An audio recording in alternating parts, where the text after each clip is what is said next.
오늘 강의를 시작해 보도록 하겠습니다. 제가 이 오바마처럼 연설하고 노무현처럼 공감하라 라고 하는 이 책의 2쇄를 찍게 돼서 그 기념으로 오늘 강연을 이렇게 기획하게 됐다는 점 말씀드리고요. 원래는 이제 나만의 연설문을 써라였죠. 근데 이제 2쇄를 내면서 제목도 오바마와 노무현, 우리나라에서 가장 인기 있는 정치인들이죠.를 좀 내세워서 책을 좀 팔아볼까 하고 이제 이렇게 제목도 좀 바꾸고, 그리고 내용도 오히려 분량을 줄였어요. 그러니까 1쇄 때는 출판사랑 협의를 하면서 출판사가 너무 진보 진영에 치우친 책을 내고 싶지 않다고 해서 사실은 트럼프 대통령이나 안철수 씨나 유승민 씨 연설 같은 걸 일부러 좀 추가를 했어요. 균형을 맞추느라고. 근데 이게 2쇄로 넘어가면서는 이 종이값이 좀 오른 것도 있고, 그래서 이제 원자재 가격도 좀 줄이고, 그리고 정말 내가 하고 싶었던 얘기는 사실 노무현까지였어요. 그래서 원래 분량 때문에 어쩔 수 없이 썼던 분량 부분들을 덜어내고, 정말 내가 하고 싶었던 얘기만 아주 컨사이스하게 담아서 분량은 좀 줄이고, 그래서 이제 엑기스만 담은 2쇄를 이번에 출간을 하게 됐습니다. 그래서 여러분들 좀 여유가 있으신 분들은 사서 한 권씩 읽어봐 주시고, 그 다음에 각 학교 도서관이나 지역 도서관에 많이 신청 좀 해주세요. 구매 신청 좀 해주시면 나중에 이게 다 팔리더라도 또 도서관에서 빌려보시는 분들도 있을 수 있으니까 잘 좀 부탁드리겠습니다. 자, 오늘 강의를 좀 시작을 해볼게요. 요거는 제가 옛날에 이제 이 나만의 연설문을 써라라는 책을 쓰게 된 계기가 성심여고, 우리 박근혜 대통령이 나왔던 성심여고 있죠. 그 성심여고의 방과후 교실에서 제가 연설 강의를 한번 한 적이 있어요. 연설 수업을. 그 수업 시간에 했던 연설 강의를 그 녹취를 풀어가지고 낸 책이 이 나만의 연설문을 써라 1쇄였거든요. 그때 했던 김대중 대통령 강의입니다. 그런데 그 내용에서 조금 이제 이렇게 추가하고, 또 기존에 했던 영상이 이미 유튜브에서 14만 회나 조회수가 나왔어요. 그래서 굉장히 성공적으로 많이 본 영상이 있기 때문에 이제 거기에서 내용을 좀 압축하고, 그리고 그 이후에 발견한 새로운 내용들을 좀 추가해서 소개해드리는 방식으로 오늘 강의 진행하겠습니다.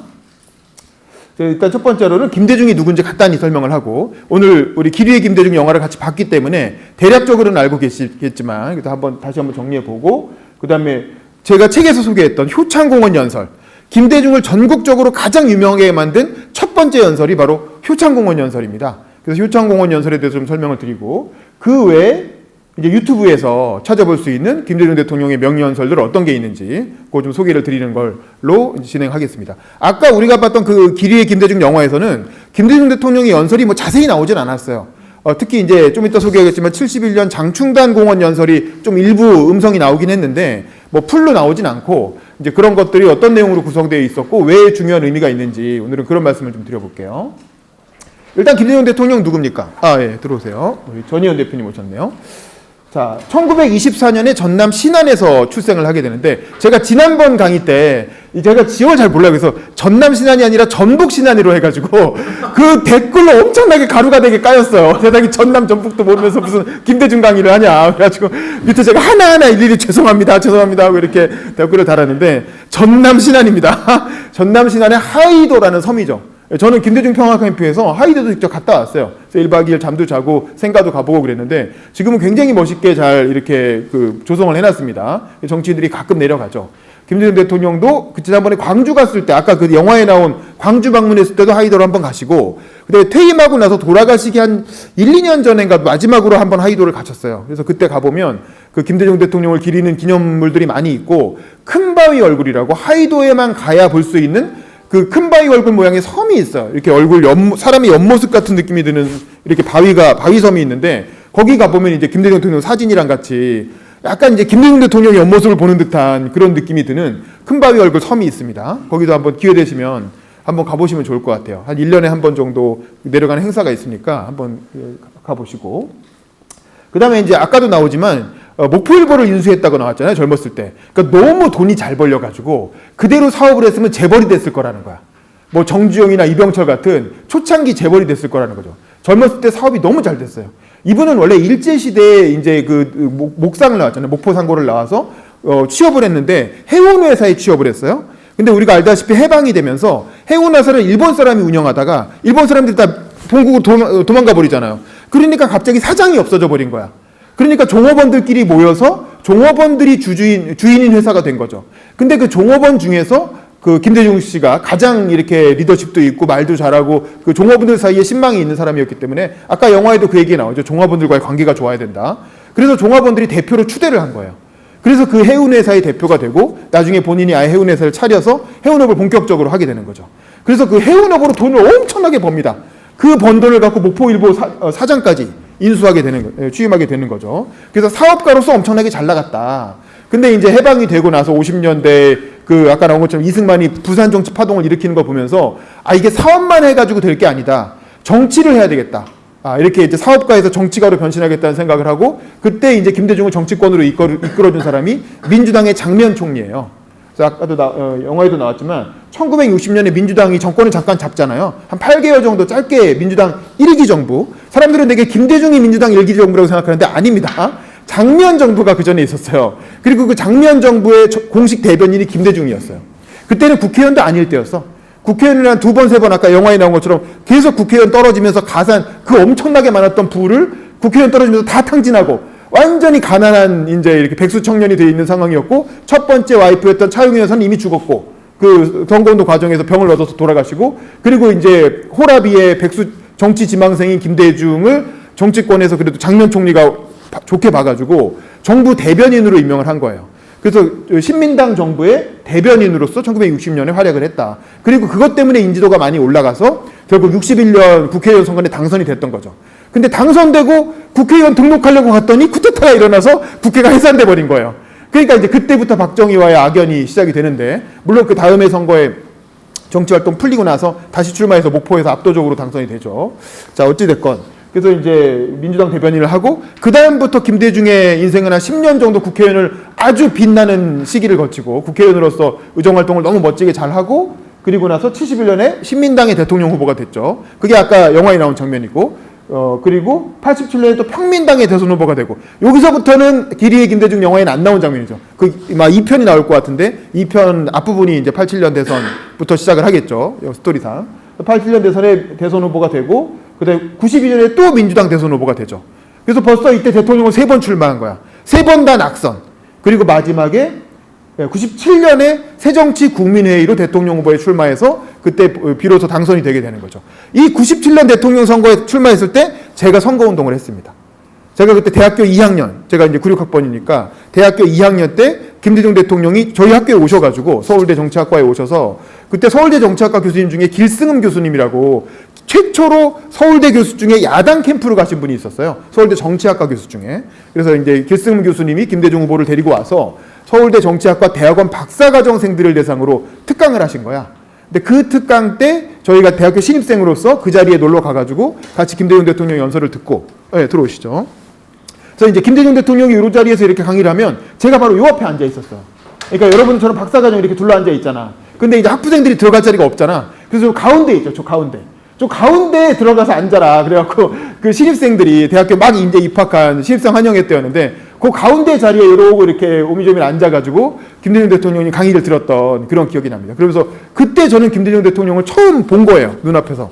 물론 그 전에 김대중 주기기라는 강준만 교수의 책을 읽고 되게 감명을 받은 상태였지만 그냥 처음 봤는데 당연히 거물 정치인이고 유력 대선 주자로 대통령 여러 번 나온 사람이니까 엄청 근엄하고 엄숙하고 그러니까 요즘으로 치면 이낙연 대표 같은 그런 사람일 줄 알았던 거지.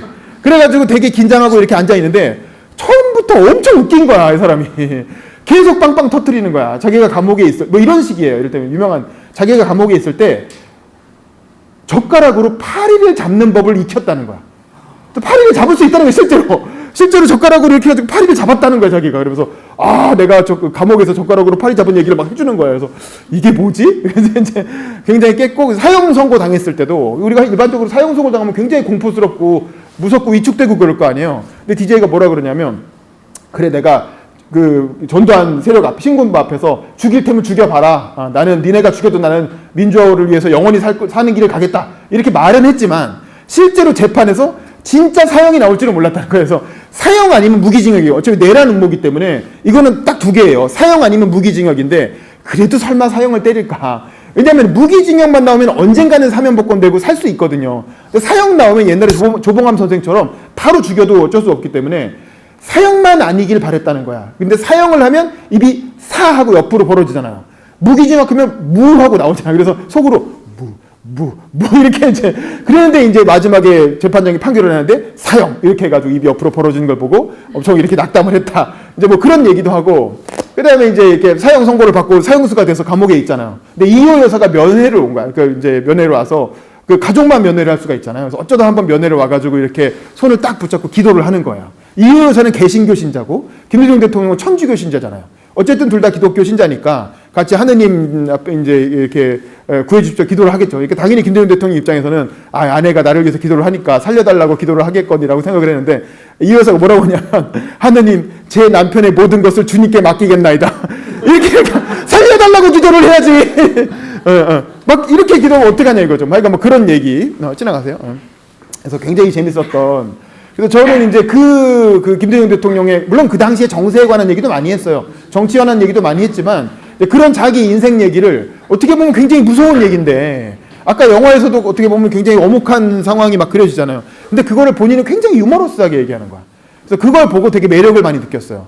그래서 이제 김대중 대통령 내가 좀 도와야 되겠다라고 생각을 해서 제가 대학교 1학년 때 그 김대중의 강의를 듣고 2학년 2학기에 본격적인 선거운동에 뛰어들게 된 거예요. 그래서 제가 아예 2학년 2학기를 휴학을 하려고 하다가 왠지 서울대 정치학과 휴학생이라고 하면 선거운동하는 사람들끼리 좀 이렇게 폼이 안 나는 거야. 재학생이라고 말하고 싶은 거야. 그래서 어떻게 했냐면 5과목 중에 3과목은 드랍을 하고 2과목은 그냥 남겨놨어요. 그리고 한 학기 내내 선거운동을 다 따라다닌 거야. 그러니까 중간고사도 안 들어가고 기말고사도 안 들어갔어요. 그러니까 올 F를 받았어. 그래서 학점이 0.0이 나왔어. 근데 제가 잘못 알았던 건 0.0이 나오면 저는 다음 학기로 등록금이 2월 되는 줄 알았어요. 왜냐면 빵이니까. 근데 그게 아니었던 거야. 5과목을 다 드랍했으면 다음 학기로 등록금이 2월 되는데 2과목을 남겨놓고 F를 받았잖아. 그러니까 F를 받으면 내 잘못이기 때문에 등록금이 2월이 안 되는 거예요. 그래갖고 제가 다음 0.0을 받고 쌍권총을 맞고 다음 학기에 이제 등록금을 또 내야 됐던 이제 그런 슬픈 이렇게 사연이 있었습니다. 하지만 그래도 김대중 대통령 당선을 시켰기 때문에 굉장히 보람 있는 그 학기를 보냈고 그래서 제가 12월에 대통령 당선되는 거 보고 태극기 들고 이렇게 여의도 광장을 막 뛰어다녔던 이제 그런 같이 선거운동원들이랑 그랬던 기억이 나네요. 저도 그때가 제가 이 대통령 당선에 참여했던 시기였고 그리고 2000년에 노벨 평화상을 수상하셨죠. 이제 그 얘기는 이제 뒤에 나올 텐데 오늘의 주제는 연설이기 때문에 저는 오늘 연설과 관련된 얘기를 주로 말씀드릴게요. 그래서 이제 제가 책에서 소개했던 김대중 대통령의 대표적인 연설은 이 효창공원 연설이에요. 1969년 효창공원에서 69년이면 이제 박정희가 67년에 재선을 통해서 당선이 되고 67년까지는 윤보선 씨랑 붙었죠. 처음에 붙었을 때보다 67년에 득표차가 더 많이 났어요.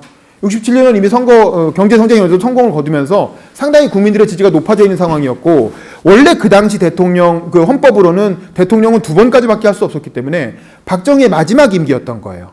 근데 그리고 그 사실 군사조건 내부에서도 박정희가 2번 하고 그 다음에 김종필로 이어받아서 김종필이 2번 하고 그래서 박정희와 김종필이 16년씩 하는 그런 계획이었던 거예요. 원래 처음에 5.16 당시의 계획은. 그런데 이제 정권이라는 게 그렇잖아요. 한번 잡고 나면 놓기가 쉽지 않고 박정희와 김종필이 아무리 처족화 뭐 이런 관계여도 그래도 권력을 넘겨주긴 싫은 거거든.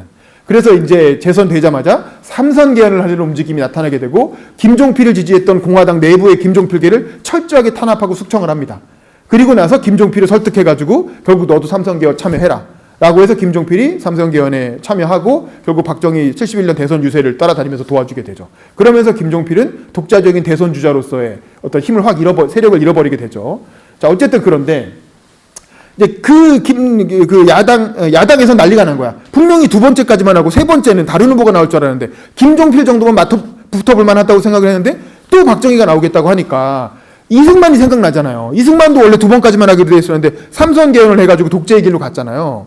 그러니까 이게 또 독재로 가려고 하는구나. 그래서 당시 신민당이 그 유진호 씨가 신민당 당수였죠. 신민당이 주최를 해서 효창운동장은 제가 요즘 살고 있는 용산구에 효창공원 지금도 있죠. 이 장소가 지금도 그대로 있습니다.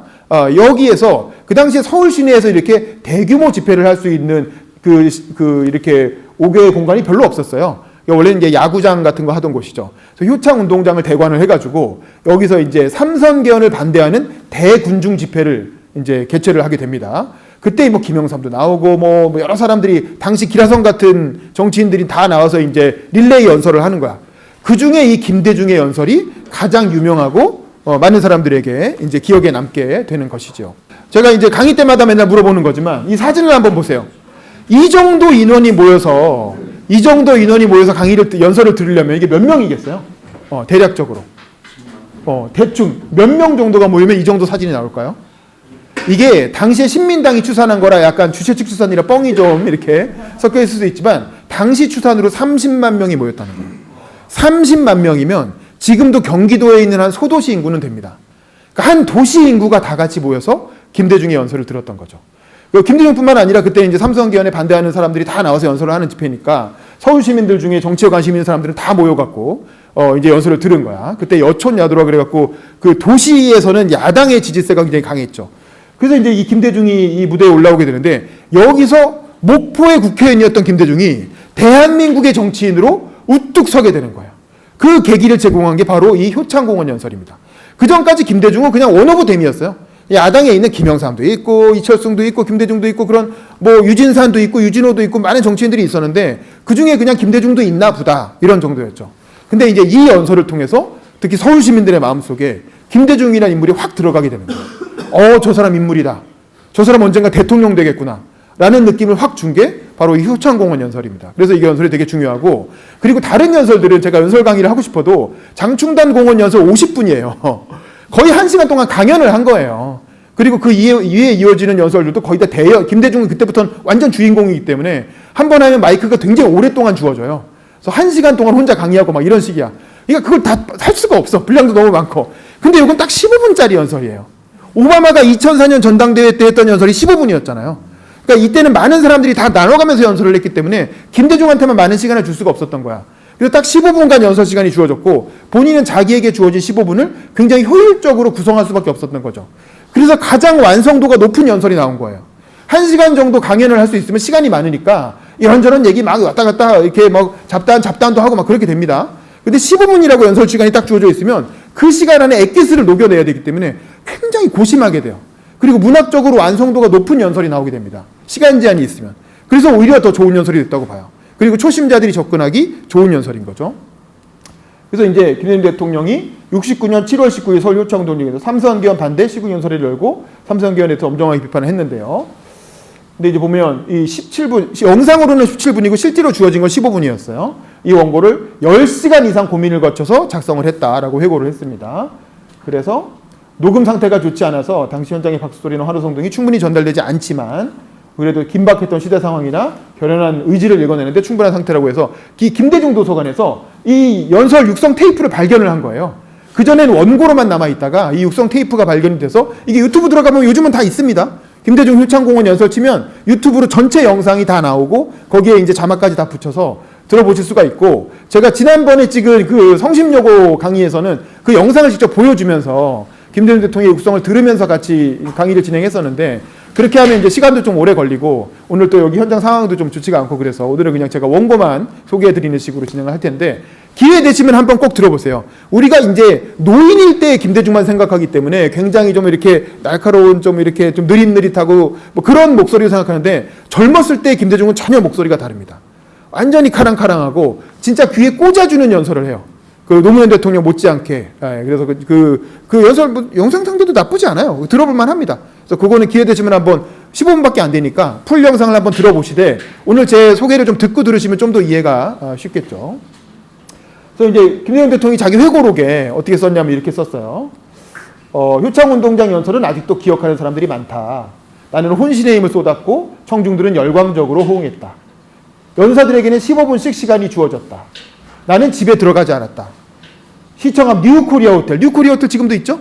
뉴코리아 호텔에 투숙하면서 연설을 준비했다. 연설로 국면을 전환시키고 싶었다. 그래서 10시간을 들여서 밤을 새갖고 연설문을 준비했다는 겁니다. 그래서 이제 자서전에 나온 내용이죠. 그래서 여권의 비열한 수수를 폭로하고 국민들에게 삼선개헌을 저지하는 용사가 될 것을 고소해야 했다. 비장한 각오로 연설문을 작성했다. 연단에 오르자 사람의 바다에 내가 떠 있는 느낌이었다. 아까 본 사진 30만 명이 딱 보고 있으니까 사람의 바다에 이제 둥실 떠오른 것 같은 그런 느낌이 드는 거죠. 그래서 나는 삼선개헌은 국체의 변혁이다 라는 제목의 연설을 시작했다. 이때는 뭐 연설문에 제목도 붙이고 막 그랬나 봐요. 그래서 황소는 공화당의 상징이었는데 나는 바로 그 황소 이야기로 연설을 풀어냈다. 이게 제가 연설 강의를 할 때 항상 하는 게 첫 단락이 중요하다는 거 아닙니까? 첫 단락에서 한 30초에서 1분 안에 확 청중들의 관심을 끌지 못하면 청중들은 뭐 한다 그랬어요? 핸드폰을 끊는다 그랬죠. 그래서 카카오톡을 보던가 페이스북을 보던가 유튜브를 넘기기 시작한다는 거죠. 그러면 그 연설은 망한 거죠. 그래서 30초나 1분 안에 청중들을 확 자기 편으로 만들어야 되는 거야. 그래서 도입부가 중요한 거야. 김대중도 똑같아요. 15분간의 연설 기회가 주어졌는데 적어도 1분 안에 청중들이 저 연설 들을 만하다 라고 판단하게 만들어야 되는 거야. 그렇지 않으면 그 이후에 갑자기 관심이 확 틀어져 버리거든요. 그래서 뭘 갖고 도입부를 시작할까 엄청 고민을 한 거야. 근데 마침 신문을 넘겨보다가 무릎을 탁 친 거죠. 이거다. 이걸 갖고 얘기 시작하면 되겠다. 그게 저는 이 연설의, 김대중 연설 레전드의 시작이었다고 생각을 해요. 그게 바로 이 황소 이야기인데, 한번 같이 봅시다. 자, 시작이 반이라는 거죠. 그래서 이제 보면, 연사가 아주 유명 인사일 경우에는 저는 재밌는 소재를 갖고 시작하는 게 좋아요. 그러니까 김대중 같은 경우는 그래도 이미 국회의원이었고 꽤 유명했기 때문에 다 재밌는 소재를 갖고 시작을 했죠. 김대중의 황소얘기 같은. 근데 만약에 연사가 무명 인사, 우리 오바마가 2004년 전당대회 나왔을 때처럼 연사가 사람들이 잘 모르는 무명 인사일 경우에는 자기 이야기를 해라. 그래서 오바마는 자기 이야기로 자기 아버지 이야기, 할아버지 이야기 뭐 이런 걸로 시작을 했잖아요. 그래서 자기 이야기를 할 것을 제가 건의를 드립니다. 근데 어쨌든 김대중은 어떻게 얘기를 시작했느냐?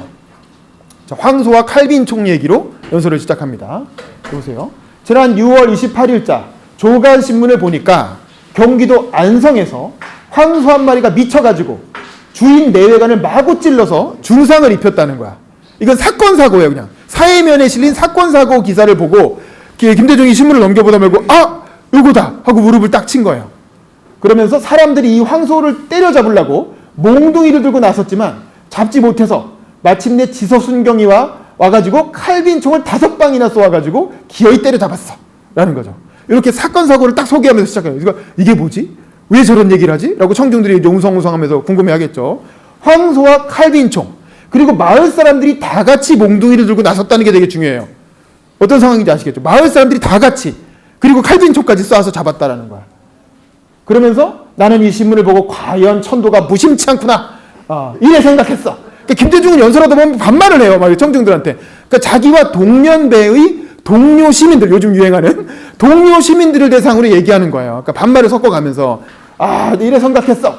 왜 대한민국에서 황소를 상징으로 한 공화당이 지금 미쳐가지고 국민주권을 때려잡는 삼선개헌의 음모를 하니까 미물인 짐승 황소까지 같이 미쳐서 주인한테 달려든 것이다, 이거요. 그러니까 이제 아까도 그 영화에 보시면 공화당 그 플랜카드에 보면 황소가 그려져 있는 걸 보셨을 거예요. 황소처럼 열심히 일하겠다고 해서 당시 그 박정희의 공화당은 황소를 트레이드 마크로 했단 말이야. 근데 이제 그 황소가 미쳐갖고 사람들을 들이받는 걸 사람들이 몽둥이를 들고 다 같이 때려잡았다는 거예요. 경찰까지 나서서. 그 에피소드가 이 삼선개헌을 위해 질주하는 공화당 박정희 정권의 태도와 그 사례와 딱 맞아 떨어진다는 거죠. 그러니까 요걸 도입부에 소개해야 되겠다라고 김대중이 무릎을 탁 치고 생각을 한 겁니다. 그래서 그 얘기로 연설을 시작한 거예요. 그러면서 이제 박정희 정권에 반대하는 데모 얘기를 쫙 합니다. 그러면서 대구에서는 대학교뿐만 아니라 모든 고등학교가 총동원됐어. 그런데 한 가지 재미있는 것은 박정희 씨가 대통령을 그만두고 나면 그 대학교 총장을 할 것이라는 영남대학교 학생들의 데모 구호가 재밌다 그 말이요. 무엇이라고 했느냐? 미친 황소 갈 길은 도살장뿐이다. 이랬다 그 말이요. 그러니까 이제 영남대학교 학생들이 박정희 정권 반대 데모를 하면서 미친 황소가 갈 길은 도살장뿐이다. 그러니까 미친 황소는 죽여야 된다 이런 얘기죠. 근데 아까 그 황소 사건 에피소드랑 맞아 떨어지면서 황소가 이제 공화당을 상징하니까 영남대 학생들이 이렇게 데모를 했겠죠. 그걸 연결시켜서 황소 이야기로 도입부를 딱 이렇게 박정희 정권에 반대하는 국민들의 모습을 미친 황소를 때려잡은 그 안성의 시민들의 이야기와 연결시키면서 관심을 집중시킨 겁니다. 그러니까 사람들이 재밌네, 잘 잡아냈네 이렇게 사람들이 신기하잖아요. 황소, 그러네 얘기가 되잖아요. 그러면서 이제 김대중의 이야기에 빨려 들어가기 시작하는 거죠. 그리고 나서 아주 용기 있게 본론으로 팍 들어갑니다. 자, 뭐라고 하냐면 이렇게 박정희 씨요, 이렇게 박정희 대통령도 아니고 지금도 윤석열 씨 이렇게 얘기할 수 있습니까? 유튜브에 나와갖고 사람들이 갑자기 윤석열 씨 이러면서 이렇게 얘기 못 하잖아요. 겁나서 바로 잡아갈 것 같잖아요. 근데 이게 69년이면 박정희가 이미 10년이나 대통령을 한 상황이에요. 군사 쿠데타를 일으켜갖고 정권을 잡고 10년이나 정권을 운영하고 있는데 대통령한테 대놓고 박정희 씨요 이렇게 얘기해요. 그러니까 청중들이 깜짝 뭐지? 왜 박정희 씨라고 하지? 이렇게 당신은 지금 입으로는 점잖은 소리 뭐라 하지만 당신 내심으로는 헌법 고쳐가지고 71년 이후에도 영원히 해먹겠다는 시커먼 배짱 가지고 있는 게 사실 아니요! 라면서 아주 본질적으로 박정희의 어떤 내심을 팍 찌르고 들어가는 거죠. 그러니까 청중들이 깜짝 놀라는 거야. 막 저런 말 저렇게 막 해도 되나? 그렇잖아요. 지금도 윤석열도 무서운데, 검사 출신인 윤석열 무서운데, 군인 출신인 박정희는 얼마나 무서웠겠어요. 근데 그 무서운 박정희를 상대로 박정희 시절에서 사실 나이 차이도 얼마 안 나요. 박정희 워낙 젊은 나이에 대통령 됐기 때문에, 물론 김대중보다는 연상입니다. 한 7살 정도 연상이죠. 그래도 어쨌든 김대중 보기엔 뭐 당신이나 나나. 그리고 재밌는 게 나중에 이제 그 얘기가 나와요. 김대중은 자신감이 있었던 거예요. 뭐냐면 71년 대선 때 장충당 공원 얘기, 요수에 대본 그런 얘기 나와. 박정희가 정치 10년 했다고 하는데, 자기 보고 이제 무슨 경험이 있냐고 하는데, 나는 정치를 20년 했다는 거야. 나는 1950년대부터 정치를 20년 했는데, 정치 10년 한 박정희보다 내가 못할 게 뭐냐, 뭐 이런 얘기를 하는 장면도 있거든요. 김대중은 그런 자신감이 있었던 것 같아요. 그래서 삼성개헌이 뭐냐? 삼성개헌은 무엇이냐? 이 나라 민주국가를 완전히 1인 독재 국가로 이 나라의 국채를 변혁하는 것이요. 삼선 독재가 통과된 날, 삼선개헌이 통과되는 날에는 대한민국 헌법 제1조 1항, 대한민국은 민주공화국이다. 지금도 1조 1항이 이거죠. 자, 그리고 모든 권력은 국민으로부터 나온다. 근데 그 조문은 장사 지내는 날이라 그 말이야. 라고 하면서 삼선개헌의 본질은 민주공화국이라는 국채를 훼손하는 것이다. 라고 해서 이 공화당 정부가 추진하는 삼선개헌의 본질을 팍 치고 들어가는 거죠. 그러면서 이제 뭐라고 하냐면, 이게 굉장히 유머러스한 얘기들을 계속해요. 그래서 아까 유진호 당수께서도 말씀했지만, 놀라운 얘기요. 뭐냐면, 이번에 헌법을 고치면 지금 같은 주운 전시하에서는 대통령 선거를 안 하겠다? 이번에 개헌만 되면 71년 선거를 안 하겠다는 거예요. 물론 안 하진 않았죠. 근데 그 다음에 이제 유신을 하게 되는데, 유신을 할 거라는 걸 어느 정도 예상을 하고 있었던 거죠. 다시 말하면, 털도 안 뽑고 그대로 먹겠다는 거예요. 이게 표현이 굉장히 구수하잖아요. 그리고 이게 시정에서 그냥 일반 서민들이 하는 얘기 그대로 연설을 하는 거예요. 그러니까 어려운 말을 쓰는 게 아니고, 어렵고 고상한 말을 쓰는 게 아니라 그냥 일반인들이 쓰는 게 아주 편한 이야기로 연설을 이어갑니다. 굉장히 유머러. 그러니까 여기서부터 청중들이 빵빵 터지기 시작하는 거예요. 그래서 이렇게 그렇지 하면서, 그래서 남은 말이야 정치생활 해가지고 평생에 국회의원 한 번 못 된 사람들이 수두룩한데, 왜냐면 김대중은 10년을 정치 낭인을 했잖아요. 아까 영화에 나온 것처럼 3번, 4번 국회의원을 떨어지면서 가산을 다 탕진하고 첫 와이프는 병 걸려서 죽고 자기도 완전히 청년 백수 돼가지고 쫄쫄 굶다가 겨우겨우 4번 만에 국회의원 돼가지고 한 번 국회의원 2번 하고 이러는데, 남들은 평생 고생해도 국회의원 한 번 못하는 사람이 수두룩한데, 지금도 그렇죠? 밤중에 한강 건너와가지고 남의 정권 빼앗아가지고 10년 해먹었으면 됐지 뭘. 그러니까 아주 그냥 일반적인 국민들의 정서에 호소하는 얘기를 하는 겁니다. 다시 자기가 만든 헌법을 고쳐가지고 또 해먹겠다는 것이요 라고 하니까 이제 청중들이 빵 하고 터지면서 폭소와 박수가 막 쏟아져 나오는 것이죠. 그러면서 이 남의 정권이라는 게 되게 중요해요. 왜냐하면 김대중 대통령은 장면 정부의 대변인이었기 때문에 장면 정부를 내 정부라고 생각을 하는 거예요. 그 2기 민주당 정부도 김대중 대통령이 정부였던 거야. 근데 내 정부를 자기가 한강 건너갖고 총칼로 뺏어갔지 않냐, 국회 해산시켜버리고. 그러니까 그거에 대한 기본적인 이게 문제의식이 있는 것이죠. 그러면서 이제 반론을 수용한다는 건데, 이때 이제 윤치영 씨 얘기를 많이 해요. 김대중 대통령 71년 대선 때도 윤치영 씨 얘기를 하는데, 윤치영 씨는 원래 이승만 대통령의 측근이었죠. 50년대부터 역사에 나온 사람입니다. 공화당의 윤치영 씨라는 사람이 이런 말을 했어. 박정희 대통령은 단군 일의 위인이다. 이랬단 말이야. 단군 일의 위인이라니까 신라의 김유신, 고려의 태조왕건, 이조의 세종대왕, 이순신 장군보다 더 위대하다. 그 말이요. 반박을 하는 거죠. 근데 그 사람이 대통령 갈 때마다 똑같은 소리를 한다 그 말이야. 그러면서 과거 이 박사 사사오있게 할 때도 이 박사는 개국 일의 위인이다 이렇게 말했다고. 근데 우리가 결혼식장에 가면 옛날에 축사를 많이 했는데, 축사하는 사람마다 똑같은 소리요. 신랑은 대학을 졸업한 모범 청년이고 신부는 가정에서 부덕을 닦은 요조숙녀라고. 근데 이 양반 대통령에 대한 아첨을 무슨 결혼식 축사로 착각한 모양이요. 그러면서 이번에 아폴로 11호가 달 세계로 떠가는데 제발 안 됐지만 이런 양반 좀 실어가지고 갔으면 대한민국이 편할 텐데, 뭐 이러면서 이게 되게 위트 있게 유머로 이제 또 빵하고 터뜨리는 거죠. 그러면서 박정희 씨가 단군 일의 위인인지는 아닌지는 모르겠어. 왜냐하면 이게 69년 상황이면 경제 성장도 꽤 되고 있고 박정희의 지지 세력도 굉장히 많아요. 박정희가 사실 또 뭐 개인적으로 그 당시만 해도 뭐 청렴한 생활을 하는 것처럼 보이고 뭐 막걸리 먹고 이러니까 사람들이 좋아하는 사람도 많았단 말이야.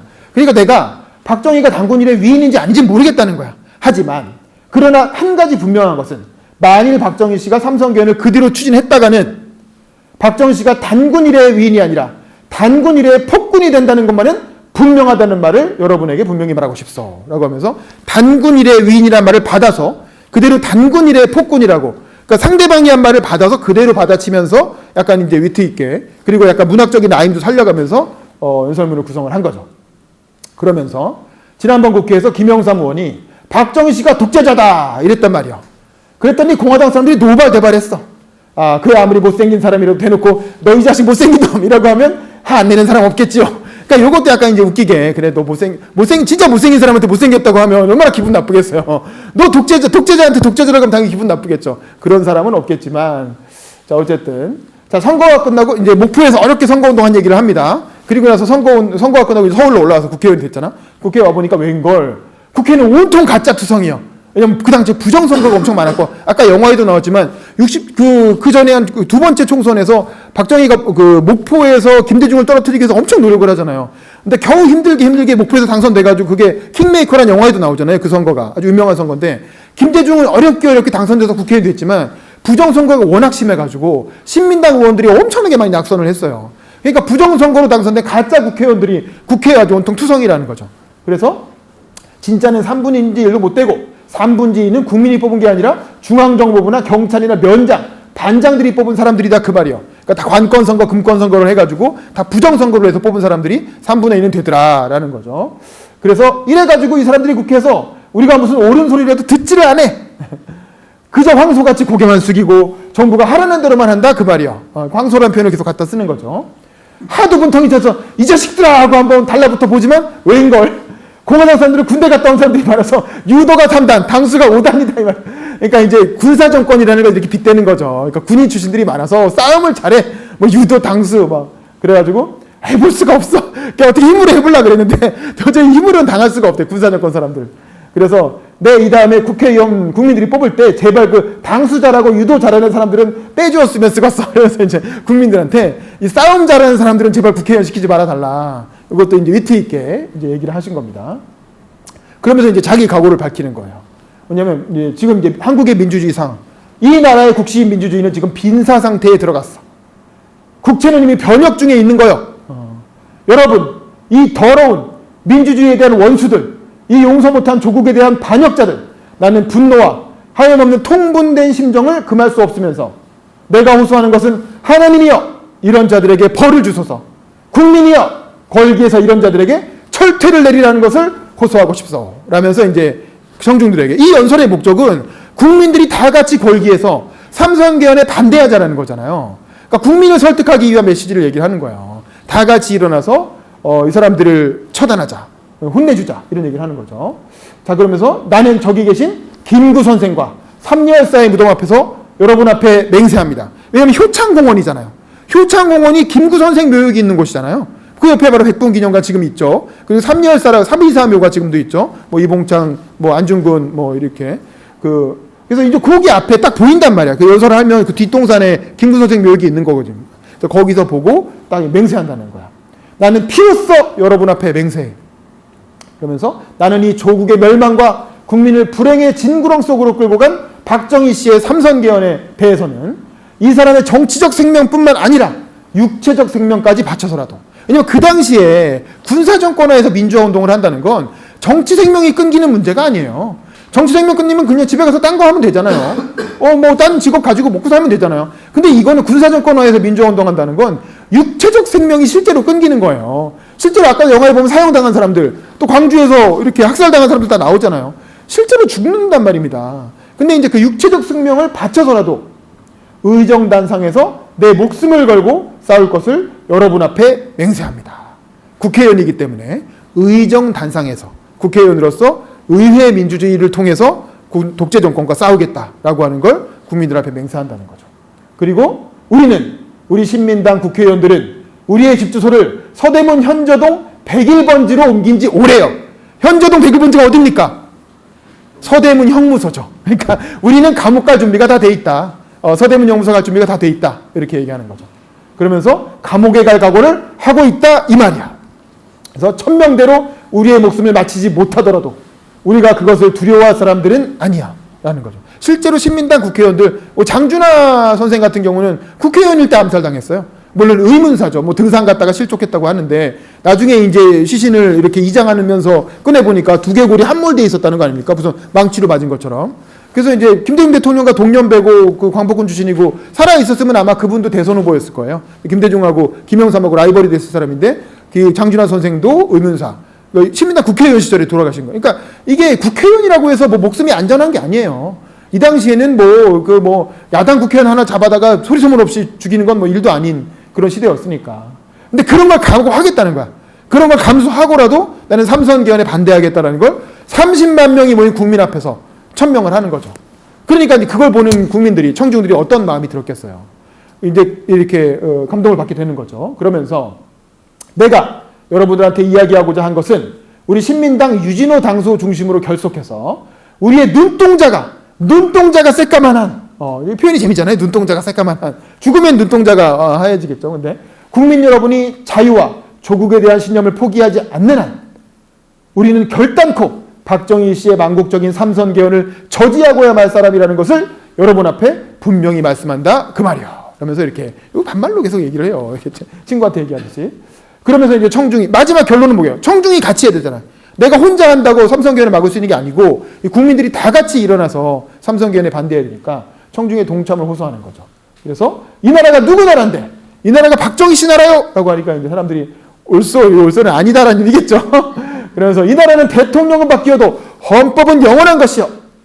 헌법이 박정희 씨보다 위요. 그러니까 이게 아주 직관적이잖아요. 박정희보다 위다. 그러니까 어려운 얘기로 이게 뭐 헌법의 가치는 뭐 이렇게 복잡하게 설명하는 게 아니라 박정희가 있고 헌법이 있다 이거지. 박정희 밑에 헌법이 있는 게 아니고 아주 일반적인 국민들이 쉽게 이해할 수 있게. 그러니까 우리가 이제 방송 기사 쓸 때 되게 중학교 2학년 정도가 이해할 수 있게 쓰라고 하거든요. 근데 이제 그 정도 눈높이에서 누구나 국민들이 이렇게 지각 있는 사람을 보면 다 이해할 수 있게 쉽게 얘기하는 겁니다. 그러면서 박정희 씨를 위하여 헌법을 바꿀 수는 없다는 것을 여러분이 알아야 한다 이 말이야 라고 하니까 울써 하면서 막 박수가 막 쏟아지는 거죠. 자, 그러면서 마지막으로 호소를 하게 됩니다. 거의 클라이막스입니다. 마지막으로 이 사람은 온갖 정성과 온갖 결심으로써 박정희 씨에게 마지막 충고하고 호소합니다 라고 하면서 박정희 씨요, 또 박정희 씨를 섞음. 당신에게 이 나라 민주주의에 대한 일천의 양심이 있으면, 당신에게 국민과 역사를 두려워할 지각이 있으면, 당신에게 4.19와 6.25 때 죽은 우리 영령들의 죽음의 값에 대한 생각이 있으면, 이렇게 이제 같은 표현이 반복되잖아요. 이게 연설에서는 마지막에 청중들의 감동을 끌어올리기 위해서 이렇게 문학적인 표현을 쓰는 거예요. 라임이죠. 우리 랩에 그 라임을 쓰는 것처럼 일부러 같은 표현을 반복함으로써 점점 이렇게 그 에너지를 끌어올리는 겁니다. 그리고 이때 이 연설을 직접 들어보면 목소리가 당신에게, 그리고 마지막 세 번째는 당신에게 라면서 이렇게 딱 마지막에 목소리를 낮춰요. 그러면 그때 청중들은 갑자기 조용해지면서, 왜냐면 연사가 막 목소리를 크게 하다가 갑자기 목소리를 작게 하니까 확 정적에 이렇게 청중도 같이 탁 이렇게 침묵에 빠집니다. 그러면서 다 무슨 얘기하려고 그러지? 그래서 탁 집중하게 되는 거죠. 이 김대중이 그 연설 기구가 되게 대단해요. 목소리 높였다 낮췄다 하면서 이렇게 딱 집중시키는. 자, 그리고 값이 있으면 어떠한 일이 있더라도 삼선 개헌만은 하지 마라. 이렇게 딱 이렇게 핵심 메시지를 딱 던지는 거죠.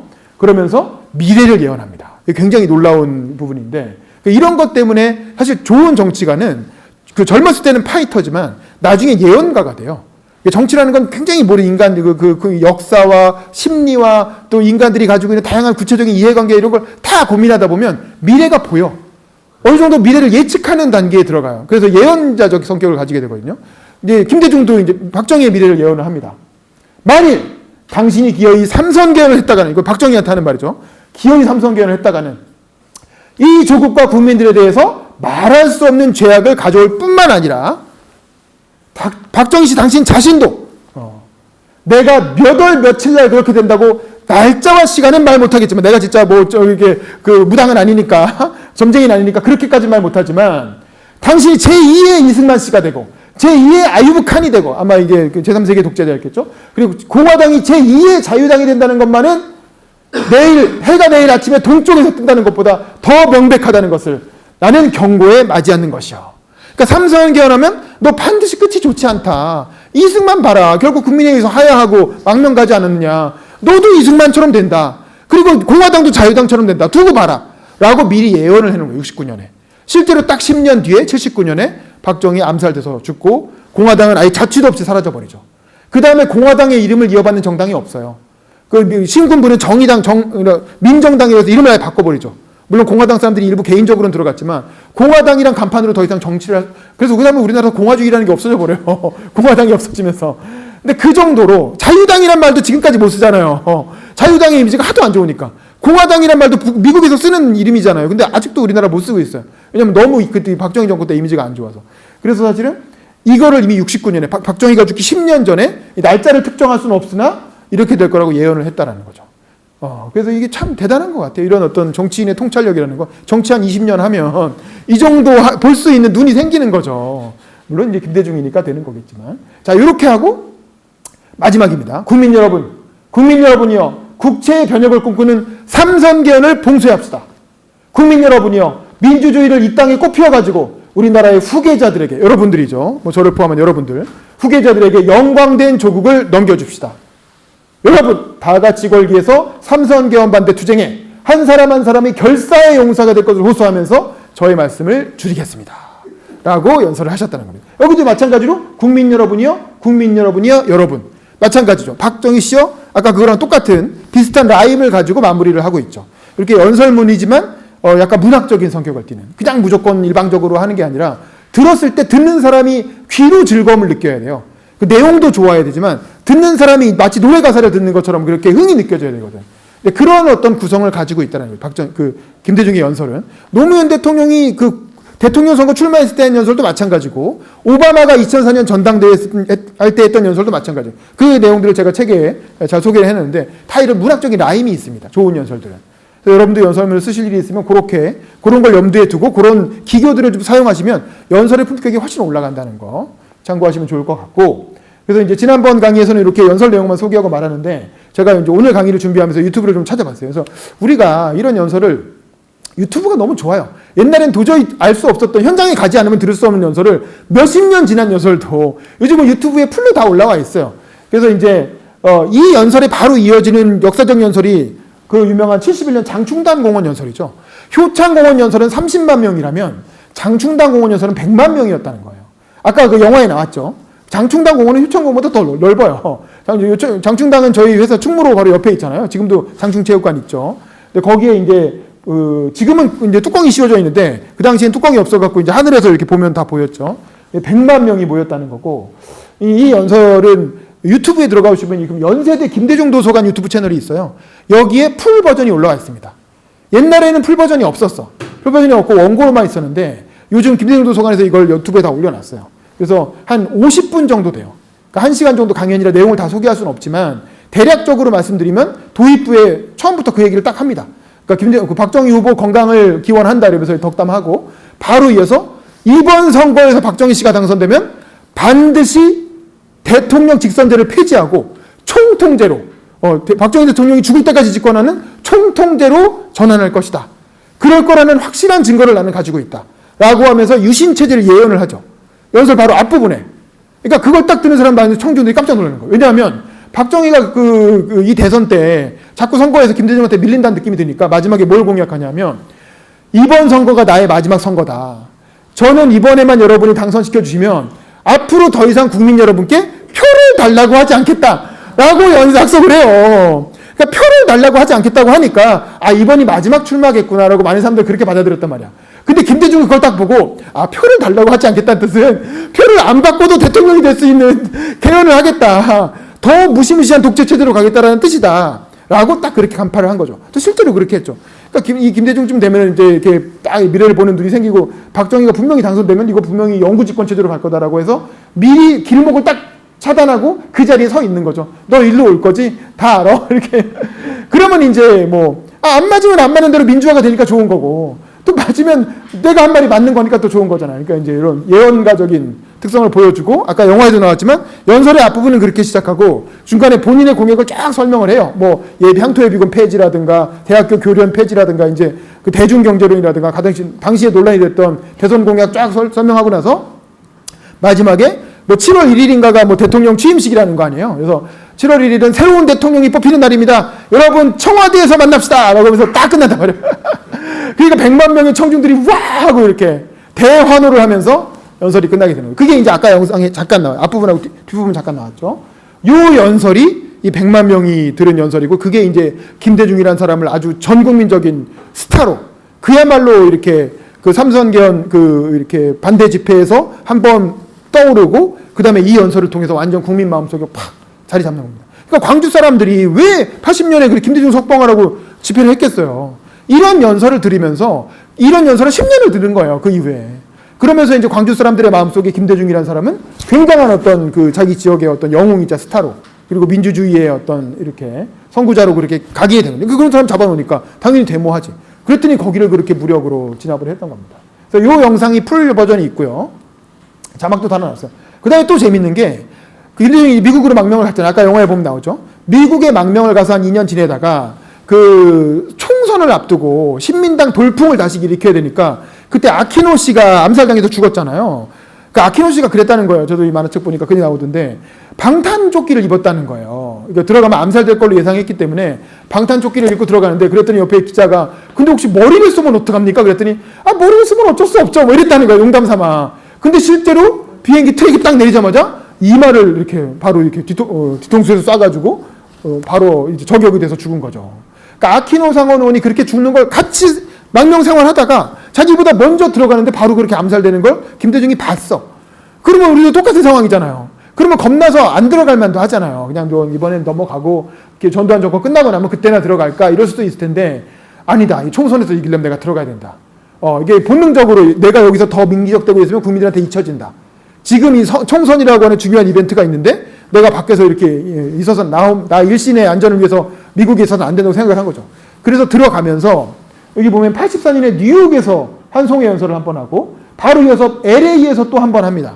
그래서 이 연설 영상이, 풀 영상이 유튜브에 다 올라와 있어요. 이건 미국에서 한 연설이기 때문에 미국에서 찍은 거야. 미국은 그때 우리보다 영상이 더 발전돼 있었고, 뭐 칼라 TV도 있고 그랬잖아요. 그래서 칼라 영상으로 나오는 거의 아마 첫 그런 김대중의 풀 영상인 것 같아요. 그 전에 다 흑백 사진이고 음성만 녹음돼 있어서 흑백 사진에다가 음성을 붙이는 방식으로 영상을 제작했는데, 이거는 실제 영상이 다 나오고, 열린공감 TV를 들어가 보시면 이 84년 12월에 했던 뉴욕의 귀국 환송회 연설이 이것도 한 50분 돼요. 그것도 들어있는데, 이건 아주 음질도 굉장히 좋고 화질도 좋아요. 그래서 이거는 볼만합니다. 그리고 이제 바로 한 달 뒤인 1월에 12월에 갖고 1월에 LA에 가서 또 환송회 연설을 하는데, 이거는 한 1시간 20분 정도 돼요. 이것도 역시 연세대 김대중 도서관 유튜브 채널에 가면 올라가 있긴 한데, 이거는 음질이 너무 안 좋아. 화질도 보시다시피 이렇게 구리고, 그 다음에 음질도 잘 안 들려요. 근데 제가 대충 보니까 이 영상하고 거의 똑같아요. 거의 같은 내용을 그대로 다시 한 거야. 그래서 그냥 이 연설을 보시면 돼요. 그래서 이 연설도 왜 내가 안전한 미국에서 다시 이렇게 한국으로 들어가야 되는지, 그 이유에 대해서 쫙 설명을 합니다. 근데 이제 그것도 되게 위트 있게 설명해요. 왜냐하면 이게 들어가긴 들어가야 되겠는데, 이렇게 여기 있으면 안전한데 들어가면 뭐 아키노 뭐 죽고 막 그랬잖아요. 그러니까 위험하니까 웬만하면 안 들어가고 싶다는 거야. 그래서 어떻게 비비고 있을 수 없을까 이제 이렇게 생각을 했는데, 이제 뭐 이런 얘기를 해요. LA에 갔더니, 여기서 LA 오면서 LA에 보니 환송하자 해도 이게 한 100명밖에 안 나오고 그러면, 이게 사람들이 가지 말라는 뜻이구나라고 해서 안 갈까 했는데, 환송을 해보니까 막 수천 명이 와가지고 환송을 한다고 모였으니, 아이고 이렇게 사람들이 모였으니 안 갈 수도 없겠네 이러면서 그렇게 이제 이것도 되게 위트 있게. 그러니까 이 보시면 굉장히 웃겨요. 실제로. 이게 어떻게 보면 되게 엄혹한 상황이고, 목숨을 걸고 들어가면 총 맞아 죽을 수도 있는 상황이고, 실제로 죽은 사람이 나왔는데, 그럼에도 불구하고 이 LA 연설도 그렇고 뉴욕 연설도 그렇고 굉장히 위트 있고 재밌습니다. 그리고 굉장히 이렇게 유머를 빵빵 터트리면서 현장에 있는 사람들을 엄청 웃겨가면서 연설을 한다. 그러니까 김대중이 팬이 많은 건 웃기기 때문이에요. 그 당시에 뭐 코미디도 없고 뭐 이런 게 없던 시절이야. 이렇게 영화도 없고 막 이렇게 그 문화적인 제약도 많고 검열도 심하고 이런데, 김대중 연설을 들으면 재밌어요. 그리고 빵빵 터트리면서 웃겨준단 말이야. 그러니까 사람들이 계속 김대중 연설을 들으려고 하고 쫓아가고 이렇게 팬이 많이 생기고 그랬던 거예요. 김대중의 인생은 굉장히 슬프지만 김대중이 했던 연설은 굉장히 유머러스했던 거죠. 그리고 그건 대통령이 되고 나서 국민과의 대화라든가 이런 거 하는 걸 봐도 그래도 많이 나옵니다. 유튜브 보시면 국민과의 대화 TV 영상을 그 쇼츠로 만들어 갖고 올려놓은 거 있잖아요. 뭐 그런 거 있어요. 여러분, 그 어떤 그 젊은 여성 그 청중이 손들고 마지막에 질문을 해요. 만약에 무인도로 가게 되시면 김대중 대통령이 뭘, 세 개를 갖고 갈 수 있다면 뭘 갖고 가시겠습니까? 이게 약간 이제 재치를 물어보는 넌센스 퀴즈 같은 걸 한 거지. 그럼 세 개를 갖고 가라 그러면 뭘 얘기하겠어요? 그러니까 갑자기 아무 예정이 없이 갑자기 그 질문을 받은 거야. 그러니까 김대중이 뭐라고 합니까? 그러니까 처음에는 그러면 뭘 갖고 번호랑 뭐 음식이랑 뭐 이런 거 갖고 그냥 이렇게 생각, 아니면 심심하니까 책이라도 갖고 갈까 뭐 이런 생각을 할 거 아니에요. 아니면 가족이랑 같이 가겠다고 하나? 김대중은 뭐라 그러냐면 이게 내가 갑자기 생각 안 해봤지만 물어보시니까 지금 생각나는 거는 우리 국민들이 좀 마음 편하게 청년 실업하고 그다음에 부정부패하고 그다음에 이제 남북 간의 지역 감정 이런 걸 내가 좀 가져갔으면 좋겠습니다. 뭐 이렇게 얘기를 하는 거예요. 그러니까 이 위트와 어떤 이 재치라는 게 자기한테 필요가 하는 걸 가져가겠다는 게 아니라 대한민국이 없어졌으면 좋겠다는 걸 자기가 가져가겠다는 거야. 그러니까 이게 격이 다른 거예요. 일반적인 사람하고 김대중은 생각하는 격이 다른 거야. 그렇게 순간적인 질문을 받아서 그게 툭 튀어나온다는 건 평소에 그런 고민을 많이 했다는 거죠. 아무리 TV에서 쇼로 하는 거라지만 그게 갑자기 그렇게 재치로 쉽게 나올 수 있는 게 아니잖아요. 자, 어쨌든 그래서 이 영상도 유튜브에 찾아보실 수 있고 또 하나는 이제 취임 연설. 이것도 이제 되게 유명하죠. 아마 이제 기리의 김대중 2부가 나오면은 아마 되게 나올 것 같은데 김대중 대통령이 이제 그 취임사를 하잖아요. 뭐 취임사는 되게 뻔한 얘기고 되게 지루하고 뭐 그렇게 1시간 정도 하죠. 근데 이 연설이 지금도 많이 회자되는 이유는 취임사를 하다가 울컥 하는 순간이 있었던 거예요. IMF 때니까 자기가 도대체 이렇게 겨우 힘들게 대통령이 되는데 IMF 국가 부도 사태를 맞아서 이게 뭐 겨우 대통령 됐더니 나라가 망하게 생긴 거야. 그러니까 이제 자기도 억울하기도 하고 그래서 우리한테 이 IMF 위기를 극복하려면 우리 국민들에게는 우리는 땀과 눈물, 고통을 요구받고 있다. 이제 이 대사를 이 연설문이겠죠. 이 내용을 얘기하면서 본인이 생각해도 너무 이제 이렇게 슬프고 답답하고 그러니까 갑자기 이렇게 거기서 딱 말하면서 갑자기 이렇게 눈시울이 붉어지면서 갑자기 연설이 멈춥니다.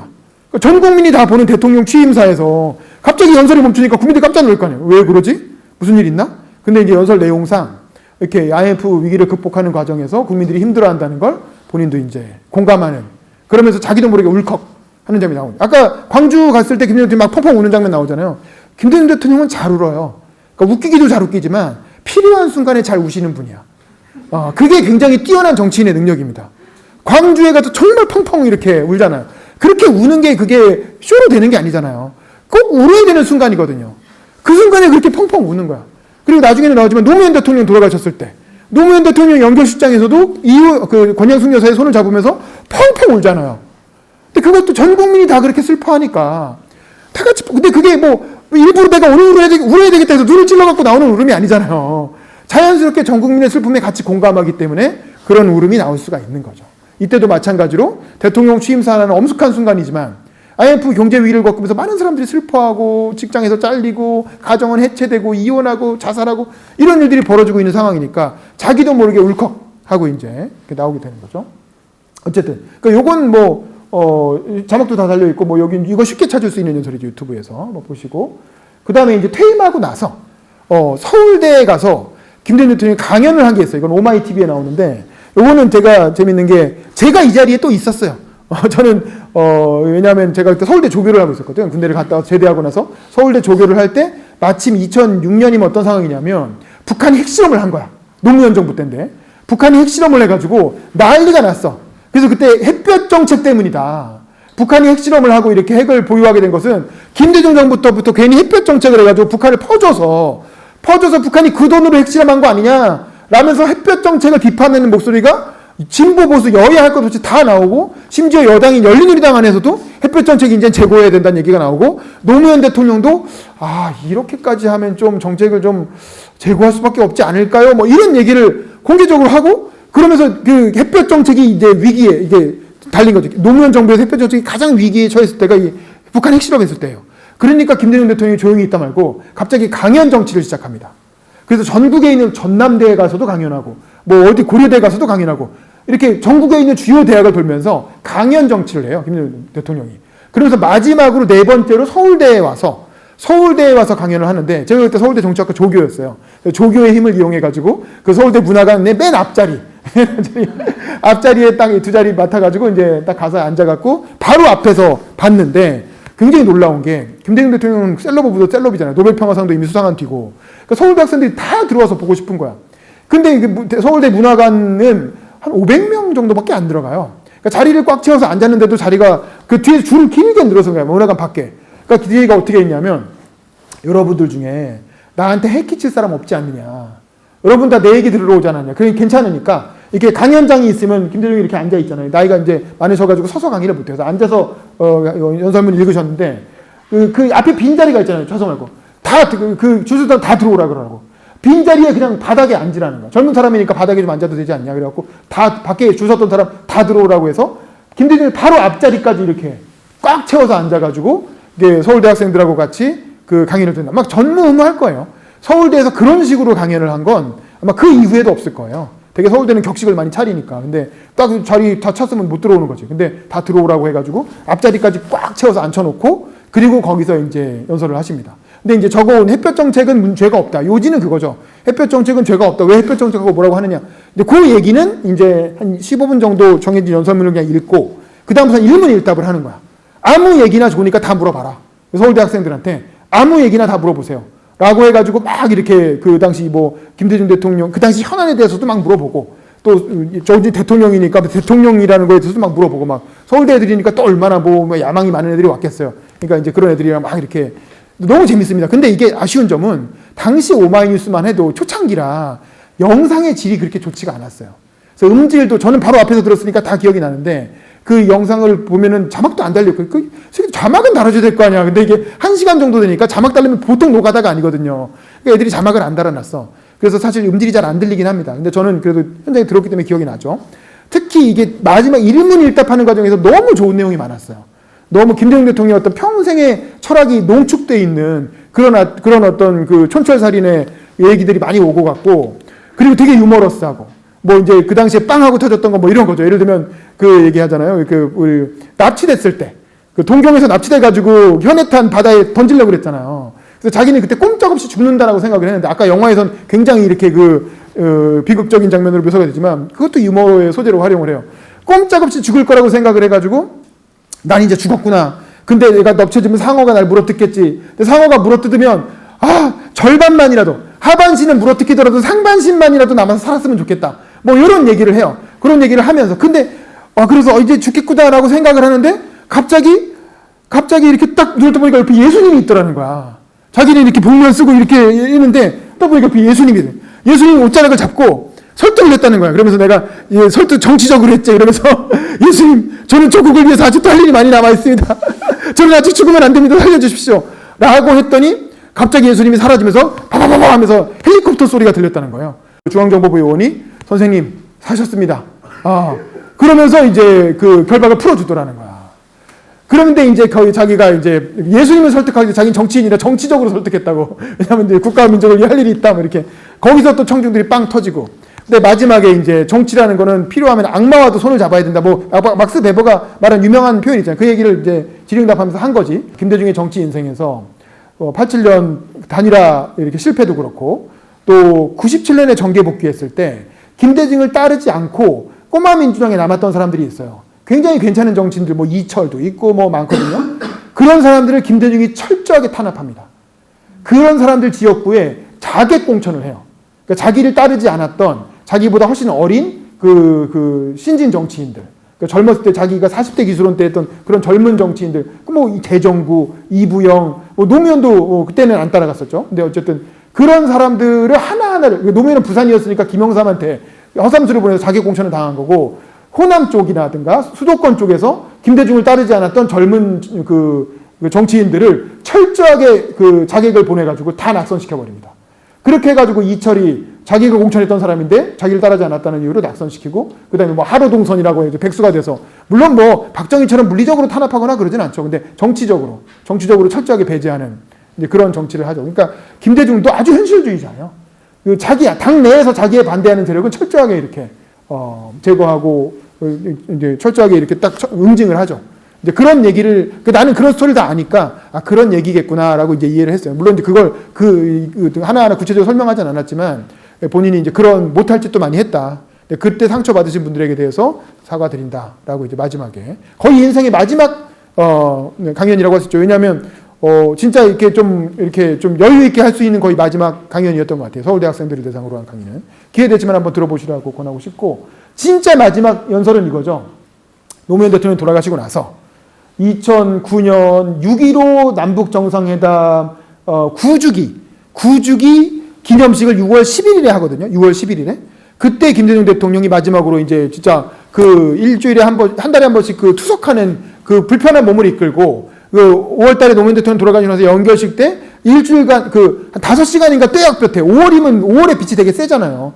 떼약볕에 야외에서 연결식을 진행하는데 그 자리를 다 지키고 그러면서 그때 건강이 확 악화가 됩니다. 그래서 사실 그때부터 몸이 안 좋아지기 시작하면서 이제 서거로 가게 되는 거거든요. 근데 이제 그로부터 한 달쯤 뒤죠. 한 달 20일 정도 뒤니까 건강이 되게 안 좋아져 있는 상태예요. 근데도 불구하고 이제 국민들 앞에서 메시지를 낼 수 있는 거의 마지막 기회라고 본인도 생각하셨던 것 같아요. 그래서 이제 이때 휠체어를 타고 오셔가지고 그 9.11 그 6.15 정상회담 9주기 기념식에서 마지막 연설을 합니다. 이제 6.15 뭐 기념 축사처럼 하신 거지만 실제로 이때 이명박 정부 때잖아요. 이명박 정부 2년 차고 그 다음에 이제 노무현 대통령이 이미 돌아가셨고 그 상황에서 민주주의와 서민경제 그리고 남북관계 3대 위기를 얘기하면서 이게 이렇게 자기가 40년간 민주주의를 위해서 싸워왔는데 이렇게 민주주의가 후퇴하는 모습을 가만히 보고 있을 수가 없다라고 하면서 이렇게 가면 대한민국뿐만 아니라 이명박 정부도 불행해질 것이다. 뭐 이런 얘기를 하면서 마지막에 이제 노무현 대통령 얘기도 하고 그러면서 그 유명한 얘기를 하죠. 행동하지 않는 양심은 악의 편입니다. 이 얘기는 사실 김대중 대통령이 평생에 걸쳐서 가는 데마다 했던 얘기예요. 근데 이때 이명박 정부였고 노무현 대통령이 돌아가신 직후였기 때문에 그 얘기가 더 울림이 있었던 거죠. 그래서 여러분 행동하지 않는 양심은 악의 편입니다. 여러분 뭐라도 하십시오. 그러면서 그때 했던 유명한 얘기가 뭡니까? 그때 김원식 교수님이 연설 때 얘기하신 것처럼 담벼락에 대고 욕이라도 해라. 인터넷에 댓글이라도 달고 정할 거 없으면 지나가다 말고 담벼락에 대고 욕이라도 해라. 그러니까 뭐라도 해라 이거야. 작은 행동이라도 하라는 거죠. 작은 행동이라도 해서 실천을 할 때 그 실천이 모아져야 정부를 일깨울 수가 있고 그래야 민주주의가 제대로 된 길로 다시 돌아올 수 있다. 그러면서 나는 이제 늙고 병들고 힘이 없지만 국민 여러분이라도 나서서 대한민국의 민주주의를 바로잡아 달라고 절절한 호소를 하시는 거죠. 이 호소를 하고 2달 뒤에 돌아가십니다. 8월 18일에. 그러니까 이때부터 노무현 대통령 연결식이 제일 컸다고 해요. 원래 김대중 대통령은 그 자서전 퇴임 후에 쓰신 그런 회고록 같은 걸 보면 건강을 엄청 신경 썼어요. 그래서 목표가 100세 건강이에요. 100세까지 건강하게 살자라는 게 목표였어요. 그리고 실제로 이후에서는 거의 100세까지 사셨죠. 그러니까 내 생각에는 그 사건이 없었으면 건강관리 잘하고 이렇게 뭐 전직 대통령이 뭐 건강을 해칠 일이 뭐가 있겠어요. 무리 안 하고 조용히 잘 지냈으면 100세는 몰라도 90세 이상은 충분히 사셨을 거예요. 근데 이제 이 노무현 대통령 연결식 때 너무 충격을 받고 그것도 5시간이나 떼약볕에 야외에서 연결식장 자리를 지키고 그러면서 건강을 결정적으로 해친 거지. 그리고 이제 그 다음에 그 폐혈증이라고 하죠.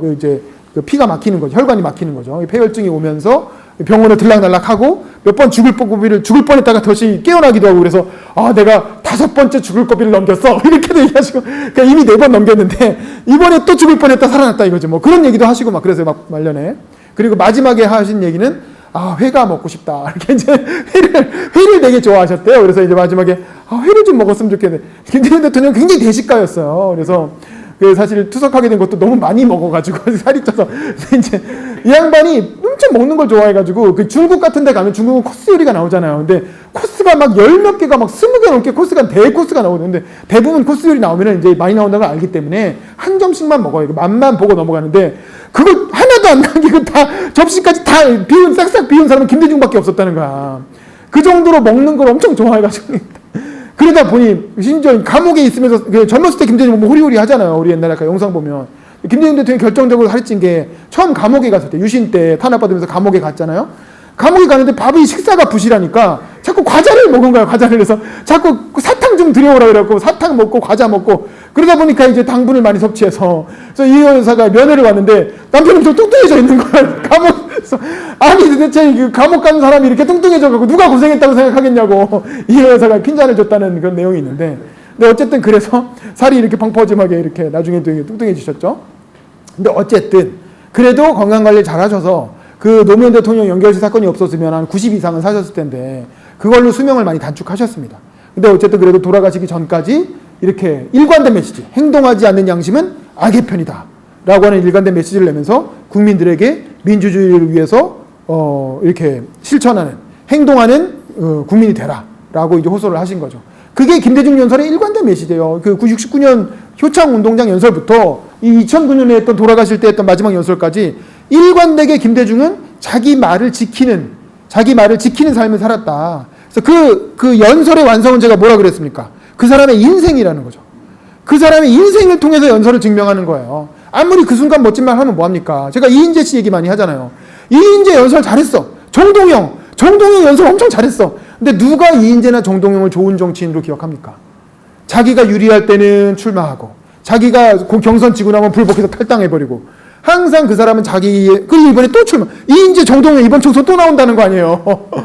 그러면 뭐 합니까? 아무도 그 사람들이 한 연설 이제 명연설이라고 찾아보지 않잖아요. 당대에는 잘하는 것처럼 보였지만 인생이 뒷받침되지 않기 때문에. 근데 우리가 김대중이나 노무현이나 오바마 같은 사람들, 또 몽양 여운형 선생, 그리고 도산 안창호 선생, 이런 사람들을 우리가 명연설가로 기억하는 이유는 이분들은 평생에 걸쳐서 자기 연설을 실천하고 증명했다라는 거죠. 그래서 우리는 그분들을 명연설가로 기억한다라는 걸로 오늘의 김대중 연설을 강의를 마치겠습니다. 감사합니다. 자, 여기까지.